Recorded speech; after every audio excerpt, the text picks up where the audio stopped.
What is up today, guys? Today for the 300th video on the channel, I wanted to do a draw my life video filled with significant memories that shaped me into who I am today. So my adventure begins in an atypical way.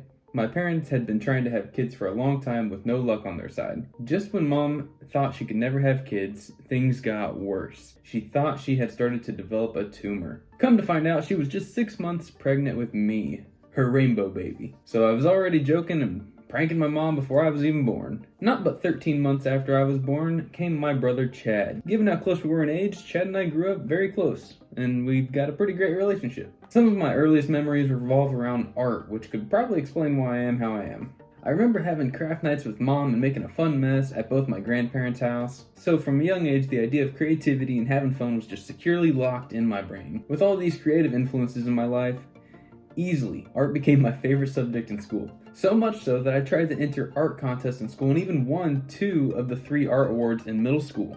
Oh, but who got that third one? You know what? We'll come back to this. One thing early on I remember doing with my grandparents on my mom's side was going to the dollar stores. They would give my cousins and myself $5 and we could just run around the store getting whatever we wanted. Then after that, we'd take it back to their house and play until our parents picked us up. Now, I don't remember many things that I ever got, but one thing that stuck with me was this Ben 10 forearms action figure. I didn't quite know what to get one day, and Grandma handed it to me. She said, "Here, get this guy, he looks weird and cool."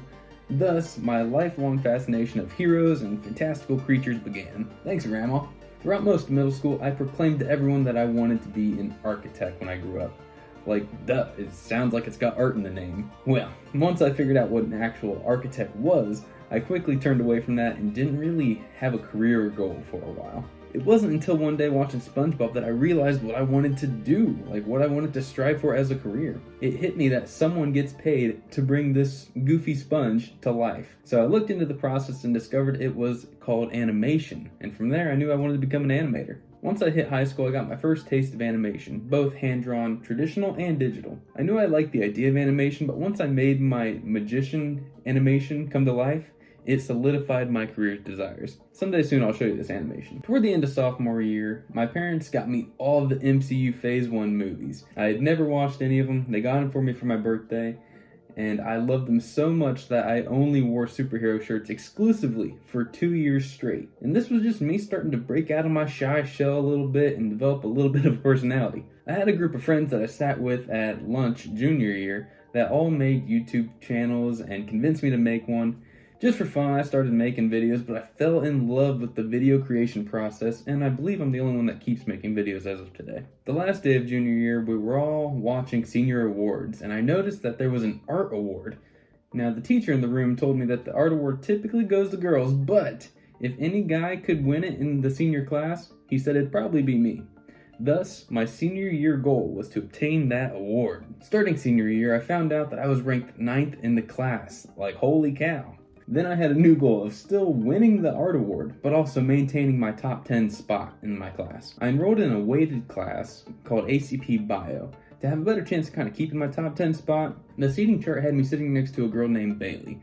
Now, keep her in mind, she's important later. While keeping my grades up, I started to make big art for my art class, hoping to kind of strike the attention of my art teacher by pushing every level of creativity I could.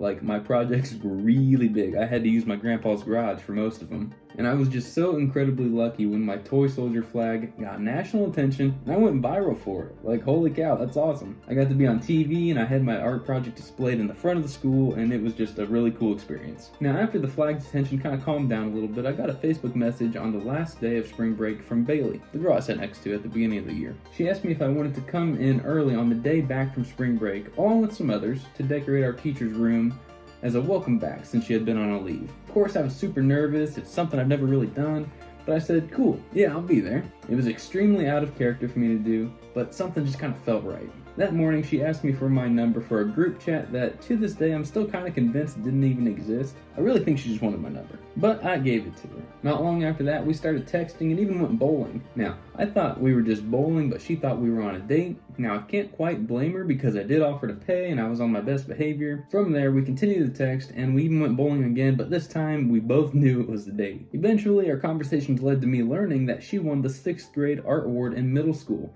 which just won me over. Like, she was already cute and she had a passion for art. Like, She's awesome. We started sitting at the same lunch table, and we even sat together at senior awards. That was the day that my year-long striving had paid off when my teacher called my name for the art award. Bailey and I then posed like Superman for some pictures after the awards, typically because I wore a Superman shirt underneath all of my button-ups. A few days had passed and it was my 18th birthday. Bailey came to my party and she made me this cool superhero canvas piece, and from that moment on, I knew I wanted to be with her. After the party, I asked her to officially be my Lois Lane, and like that, boom, I had a girlfriend. Graduation day came, and not only did I lose my 9th place ranking in the class, I got moved to 10th. But not just 10th. I was exactly tied with another student, and I had to share 10th place spot. At first I was kind of sad, but then I thought about it this way. There have been tons of people ranked 9th and 10th in the class, but how many of them have been half of 10th place? It's pretty likely that just myself and this other student had ever been in this situation at our school. So when I kind of, reframed it in this situation, it was pretty cool. Officially out of high school, Bailey and I had started our awesome summer together, and even though we had been dating for a while, it took me 11 days to build up the courage to kiss her. I thought of a plan. I'd walk her to her car, give her a dark chocolate Hershey's kiss, and then a real one. Well, the plan was much smoother in my head. As I walked her to her car, the nerves started to take over. I gave her the Hershey's kiss, but then like a goofball, I said, and next time, you'll get a real one. Bailey thought it was funny in a cute kind of way. She wanted a real kiss too. After what felt like a few minutes of literally counting down out loud, she kissed me. From there on out, we have been inseparable, and I even told her I loved her with a Disney drawing of all of her favorite characters. The summer came to an end, and we were headed off to our local college. Thankfully, our class schedules aligned enough where we could carpool without any kind of inconvenience. We even got our first fur baby Ella during the end of our freshman year. Around that same time, I started to do some graphic design work, but had many projects go unpaid. So I parted ways with the employer and started the job hunt. After many applications, I finally got hired on as a produce associate at Sam's Club.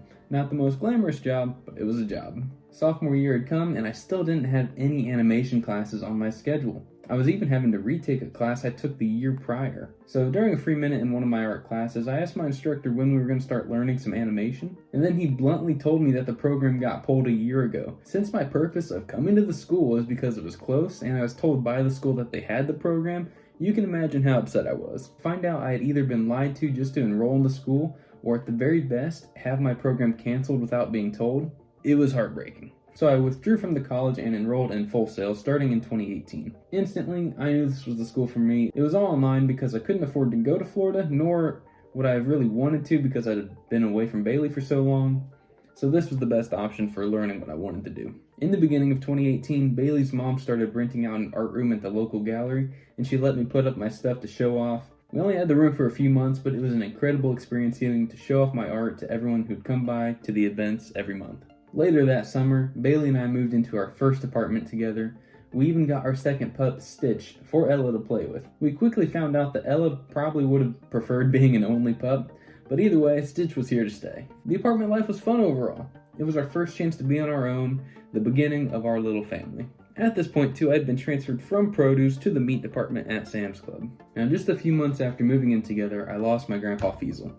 After his passing, I learned how much we had in common. He was a painter, he liked watching Bob Ross, and he was even a meat cutter at one point. With everything we had in common, though he's no longer physically here, I know that he's still with me. Moving into 2019, Bailey let me know while we were out to eat with her mom and sister that we were going to get another dog. Stitch's parents had had one more dog, and neither one of us could turn him down once we saw his face. Thus, we ended up with a little pup that only seemed to get cuter every day, Mowgli. Still in early 2019, Bailey and I wanted to start building our savings a little bit, so we went out looking for full-time jobs. So I left Sam's on good terms and found a factory job while Bailey got a job at a hospital. In my interview, I told them I had schooling and they reassured me that they would work with my schedule.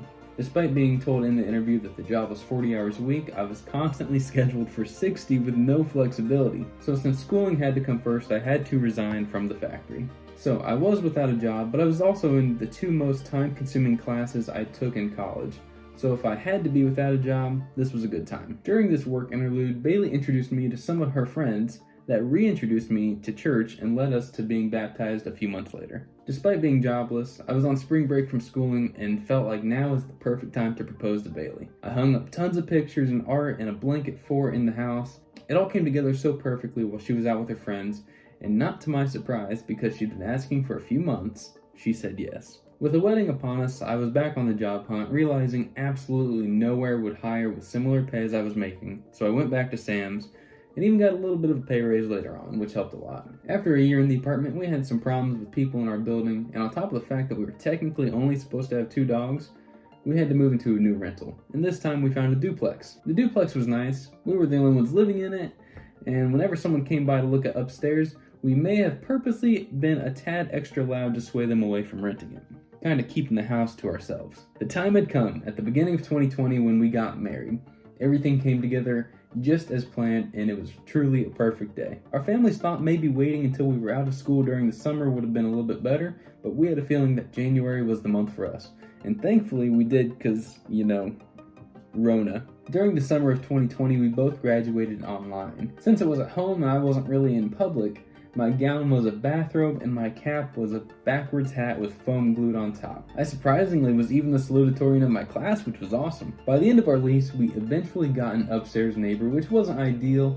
The dogs needed a backyard of their own and the house had all sorts of problems. So we moved again, but this time to a rental house all of our own. The house had an extra bedroom, it was a big fenced-in backyard for the dogs, and this was the first time that we had a building to live in that was just us, and it was incredibly exciting. During our first months here, I was able to create my T1s, which went on to be kind of my Tetrad art logo personified. Later on, we upgraded our dog birthday game, having given Mowgli the most epic birthday any of our dogs has ever had. Overall, we were just living life. Late into 2020, Bailey lost her grandpa, who was an absolutely unbelievable guy. The true stories about his incredible adventures were jaw-dropping. I almost didn't believe the stories until I met him the year prior. Though I had grown to know Bailey's parents and siblings, the rest of her family is so spread out throughout the country that despite already being married, I had only met a few of them a handful of times. It was just so awesome to meet everyone. They welcomed me in immediately and made me feel like I belonged in the family. In early 2021, Bailey came to me with the idea of us going on a Disney vacation with a few of her work friends. Being a massive Disney fan myself, I was of course completely on board with this, and I was super excited. I had been to Disney when I was super young, but unfortunately I didn't quite remember it because I was too young. But this, I was super excited for. Now, while waiting for our Disney trip, we had started house hunting. We overall had just kind of been tired of paying rent, knowing that just for an extra $100 or $200 per month, we could be working on owning a house. So we looked for probably a little over a month. We had put in a few offers, but the housing market was so crazy competitive and the houses were being sold far more than they were worth. Eventually we saw a house that had everything we wanted. It had tall ceilings, a fenced backyard, 3-bed, 2-bath, a garage. It was in a cute neighborhood. The only issue was cosmetic. The rooms were color blocked. The kitchen was red. The master bedroom was orange. One of the rooms was yellow. The second one was blue. The bathrooms were green and brown. Bailey was not sold on how much work was needed, but I convinced her that once we got it painted, it would be so nice. So we put in an offer and the owner chose us. Now, between the stress of house hunting and work in general, it seemed like it took forever to get here, but the end of May came and we were off to Disney World. Honestly, we may have been spoiled a little bit because the parks were only at about 30% capacity, and we were able to do every major ride in the park each day. It was an absolutely magical experience, and even though there will be more people, we can't wait to go back when we have a little family of our own. Now, just the day after we got back from Disney, we went to sign for our house. It was awesome to be given the keys of the place we're going to be calling home. Now, just a week or two of painting, and our 4th move in 4 years, we finally had a house that was ours, and we couldn't be happier. Though we were not and still are not fully moved in, we were so excited to show our house to our friends and family that we hosted some gatherings. We had a 4th of July celebration with our families, which was awesome, and Bailey's buddies from work came over for a girls' night, which was my first and only time thus far being a little intoxicated, if you will. Apparently myself and one of Bailey's friends' husbands ran around the yard singing Let It Go and throwing beanbags in the most challenging way possible. Now, I didn't quite feel great the next day, but at least I learned I'm a fun, intoxicated fella. While getting settled in, I started what would be, to this date, the longest and most ambitious art project I've ever done. I drew every main Disney character from every movie. It took me about 3.5 months to finish. Bailey was so supportive and loving during the entire time, and I couldn't be happier with the final piece. Since then, we've been living life and loving every minute of it. We just celebrated our second anniversary with a vacation paired with a partial staycation. Overall, I've had an incredibly awesome 23 years thus far, and I'm super thankful for my life, my family, and everyone that follows my journey. Though I can't see what my future holds, there is one blessing coming to our family in July, and I cannot wait to meet them.